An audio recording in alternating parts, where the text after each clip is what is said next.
किसी भी बच्चे का पैदाइश के फौरी बाद रोना उसकी जिंदगी और बेदारी की अलामत समझा जाता है और माए नौमौलूद की पैदाइश के बाद पहली बार उनके रोने की आवाज सुनकर राहत महसूस करती हैं।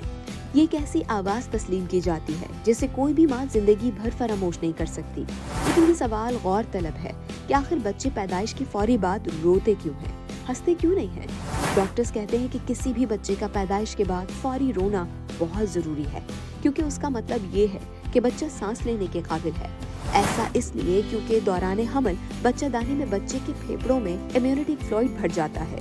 पैदाइश के बाद इम्यूनिटी फ्लूइड बच्चे के फेफड़ों से निकलना बहुत जरूरी है।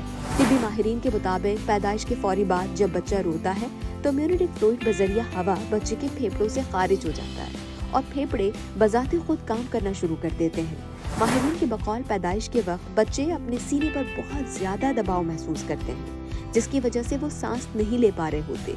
लेकिन बच्चे के रोने और इम्यूनिटी फ्लूइड के अखराज से बच्चे के सीने से ये दबाव कम हो जाता है और बच्चा फेफड़ों के जरिए सांस लेना शुरू कर देता है। अब जबकि आप जानते हैं कि पैदाइश के बाद बच्चे क्यों रोते हैं, तो आपको अपने बच्चे के पहली बार रोने से लुत्फ अंदोज होना चाहिए।